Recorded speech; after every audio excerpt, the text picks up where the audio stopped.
Good evening. I hope you've had a great day today. Welcome to BVJ's Bedtime Stories. I'm Big Voice Jay, and this is a show where we get you ready for a good night's sleep with public domain short stories just for you. Links to all the stories can be found at the show notes at bedtimewithbvj.com. And if you'd like to support the show, there's a Buy Me a Coffee link on every page and post. Tonight's story, Thankful, by Mary E. Wilkins Freeman. Submit Thompson sat on the stone wall. Sarah Adams, an erect, prim little figure, ankle-deep in dry grass, stood beside it, holding Thankful.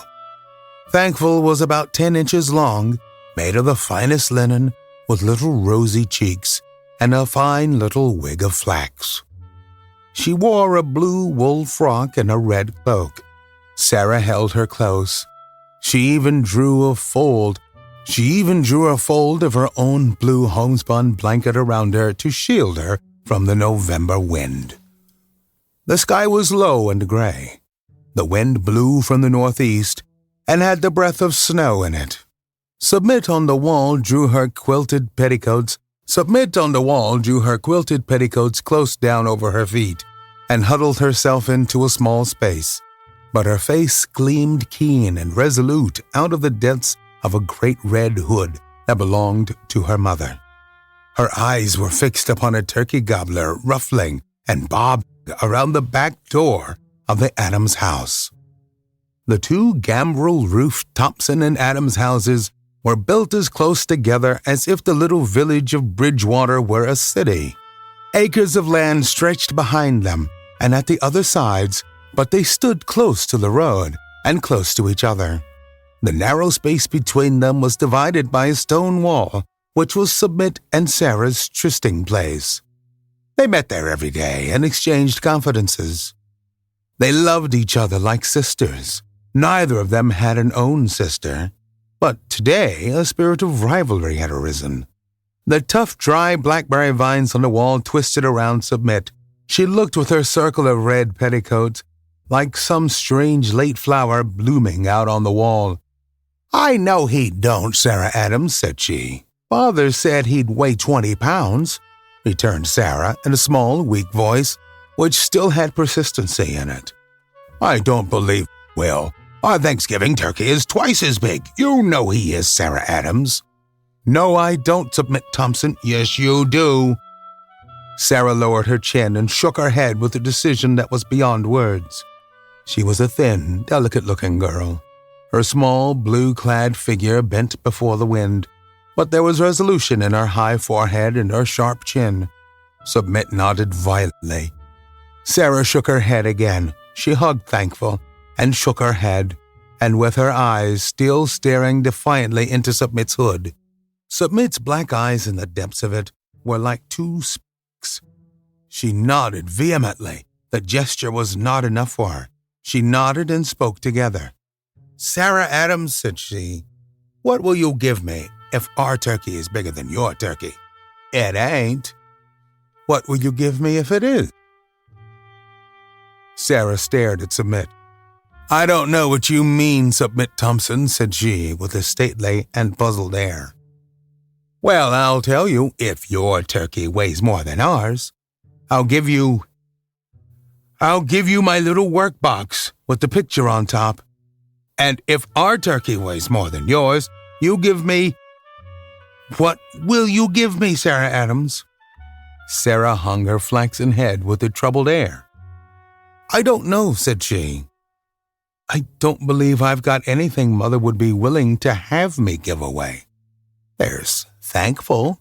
Your mother wouldn't care if you gave her away." Sarah started and hugged Thankful closer.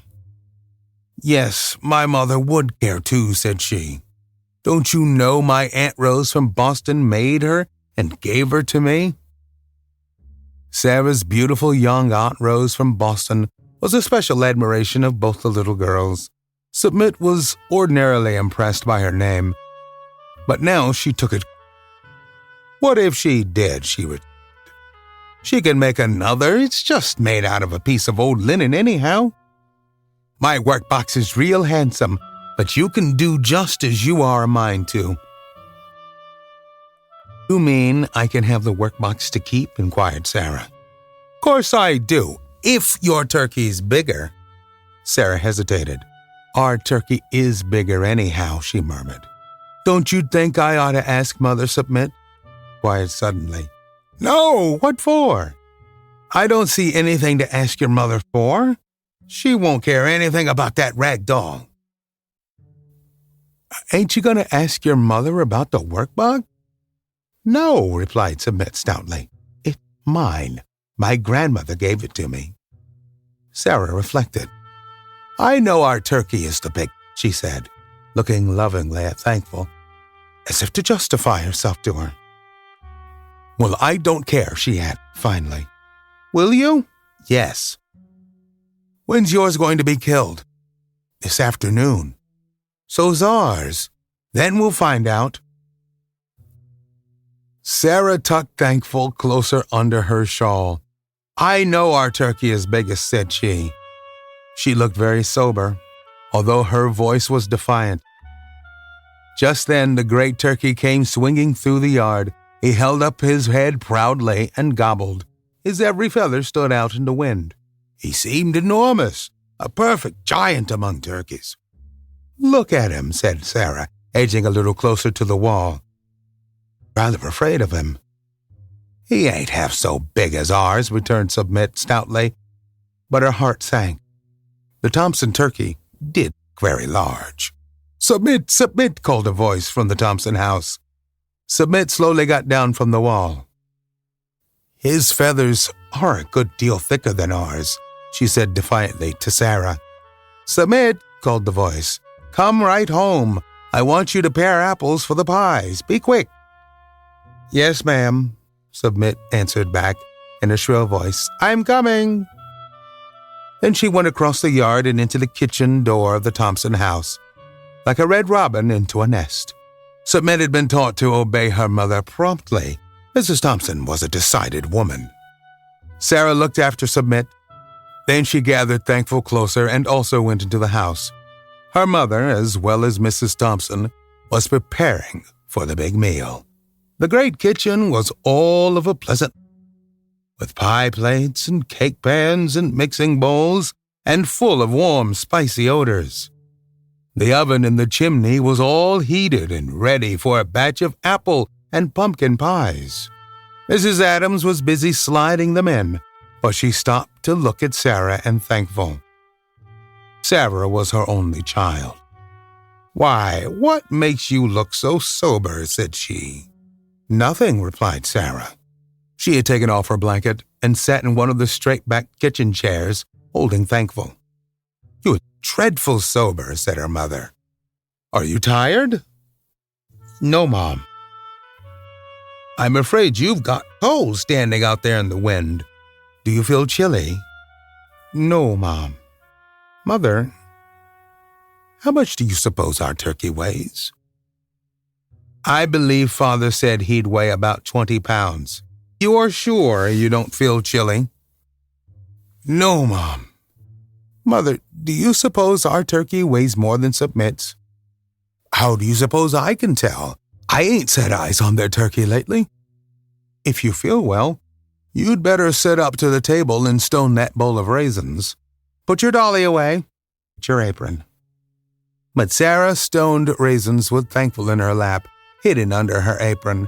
She was so full of anxiety that she could not bear to put her away. Suppose the Thompson turkey should be larger, and she should lose Thankful.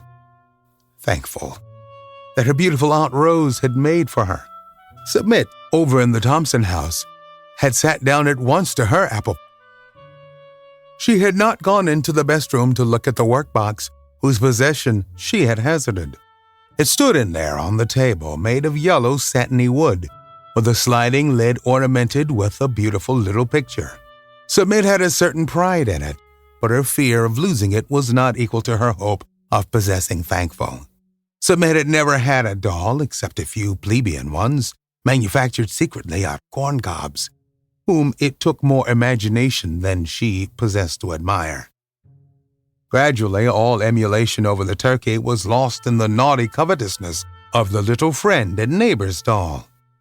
Submit felt shocked and guilty, but she sat there paring the Baldwin apples and thinking to herself, "If our turkey is only bigger, if it only is, then I shall have thankful."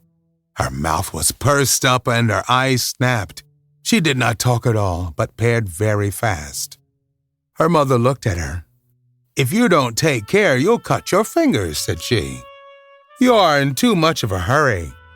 I suppose you want to get out and gossip with Sarah again at the wall, but I can't let you waste any more time to—" "There, I told you you would." Submit had cut her thumb quite severely.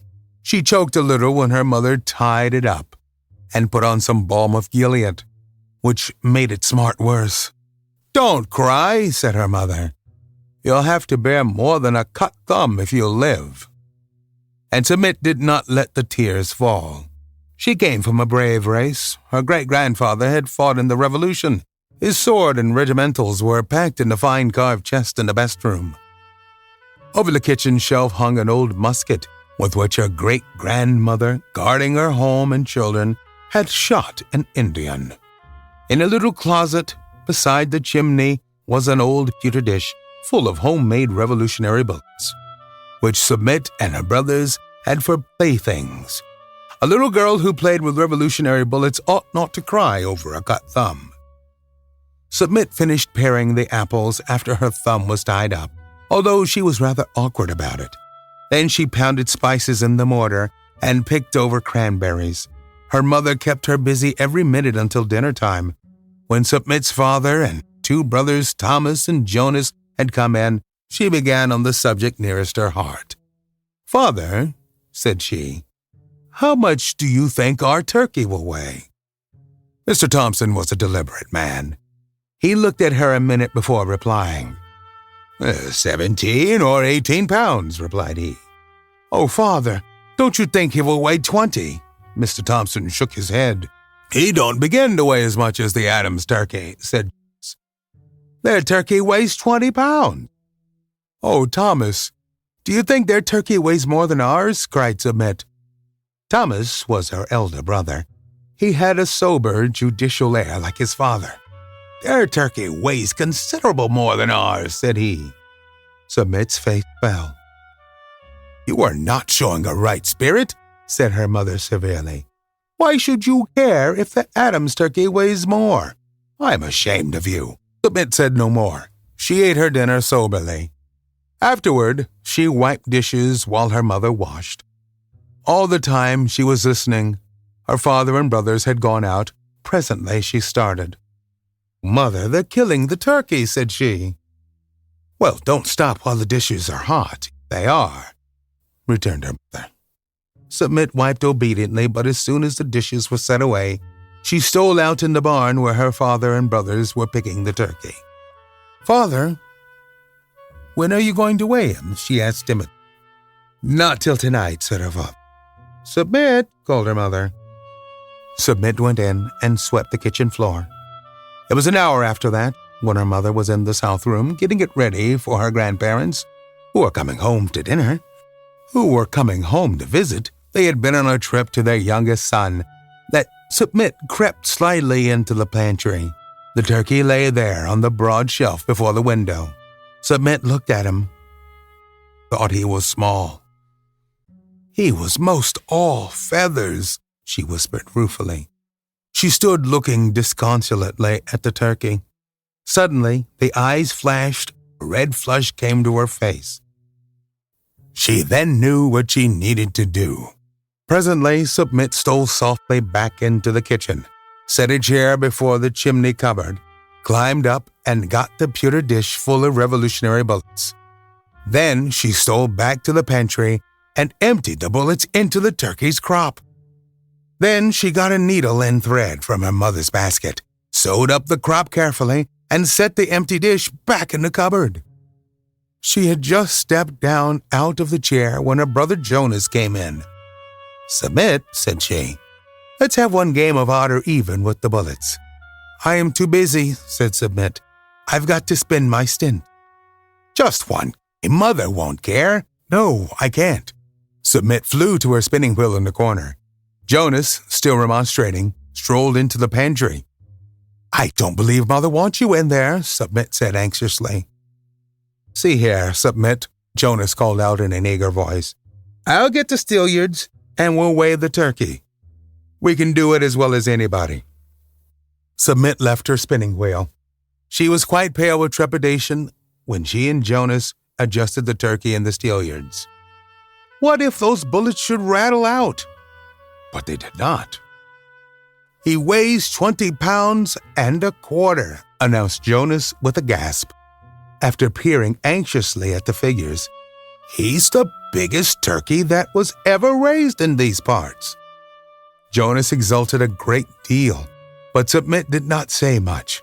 As soon as Jonas had laid the turkey back on the shelf and gone out, she watched her chance and removed the bullets, replacing them in the pewter dish. When Mr. Thompson and Thomas came home at twilight, there was a deal of talk over turkey. The Adams turkey doesn't weigh but 19 pounds, Jonas announced. Sarah was out there when they weighed him, and she most cried. I think Sarah and Submit and all of you are very foolish about it, said Mrs. Thompson severely. What difference does it make if one weighs a pound or two more than the other? If there's enough to go around. Submit looks as if she was sorry ours weighed the most now, said Jonas. My thumb ache, said Submit. Go and get the balm of Gilead bottle and put some more on, ordered her mother. That night when she went to bed, she could not say her prayers. When she woke in the morning, it was with a strange, terrified feeling, as if she had climbed a wall into some unknown, dreadful land. She wondered if Sarah would bring Thankful over. She dreaded to see her coming, but she did not come. Submit herself did not stir out of the house all that day or the next, and Sarah did not bring Thankful until next morning. They were all out in the kitchen about an hour before dinner. Grandfather Thompson sat in his old armchair at one corner of the fireplace. Grandmother Thompson was knitting, and Jonas and Submit were cracking butternuts. Submit was a little happier this morning. She thought Sarah would never bring Thankful, and so she had not done so much harm by cheating in the weight of the turkey. There was a tug at the latch of the kitchen door. It was pushed open slowly and painfully, and Sarah entered with Thankful in her arms. She said not a word to anybody, but her little face was full of woe. She went straight to Submit and laid Thankful in her lap. Then she turned and fled with a great sob. The door slammed behind her. All the Thompsons stopped and looked at Submit. Submit! What does this mean? Her father asked. Submit looked at him, trembling. Speak, said he. Submit, mind your father, said Mrs. Thompson. What did she bring you the doll baby for? Asked Grandmother Thompson. Sarah was going to give me Thankful if our turkey weighed most, and I was going to give her my workbox if hers weighed most, said Submit jerk. Her lips felt stiff. Her father looked very sober and stern. He turned to his father. When Grandfather Thompson was at home, everyone deferred to him. Even at 80, he was the recognized head of the house. He was a wonderful old man, tall and soldierly and full of a grave dignity. He looked at Submit, and she shrank. Do you know, said he, that you have been conducting yourself like unto the brawlers in the taverns and alehouses? Yes, sir, murmured Submit, although she didn't know a word of what he meant. No godly maid who heals her elders will take part in any such foolish and sinful wager, her grandfather continued. Submit arose, hugging Thankful convulsively. She glanced wildly at her great-grandmother's musket over the shelf. She was moved, and she spoke out quite clearly. Our turkey didn't weigh the most, said she. I put the Revolutionary bullets in the crop. There was silence. Submit's heart beat so hard that Thankful quivered. Go upstairs to your chamber, Submit, said her mother, and you need not come down to dinner. Jonas, take that doll and carry it over to the Adams house."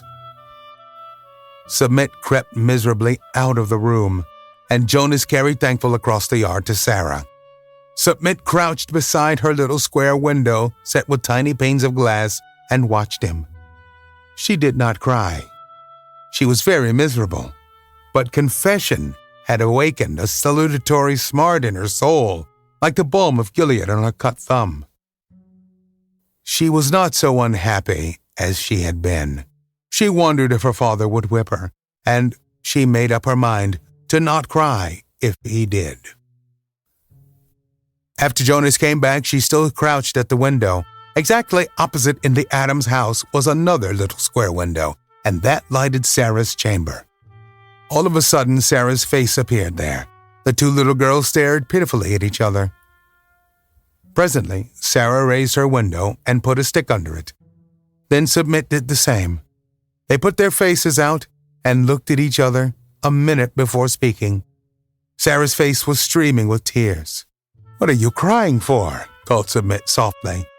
"Father sent me up here 'cause it is sinful to make bets, and Aunt Rose has come and I can't have any dinner," wailed Sarah. "I'm wickeder than you," said Submit. "I put the revolutionary bullets in the turkey to make it weigh more than yours. Yours weighed the most. If Mother thinks it's right, I'll give you the workbox." "I won't," sobbed Sarah. "I'm dreadful sorry you've got to stay up there and you can't have any dinner, Submit." Answering tears sprang up to Submit's eyes. "I'm dreadful sorry you've got to stay up there and can't have any dinner," she sobbed back. There was a touch on her shoulder. She looked around and there stood the grandmother. She was trying to look severe, but she was beaming kindly on her. Her fat, fair old face was as gentle as the mercy that tempers justice. Her horn spectacles and her knitting needles and the gold beads on her neck all shone in the spotlight. "You had better come downstairs, child," said she. "Dinner's most ready, and maybe you can help your mother.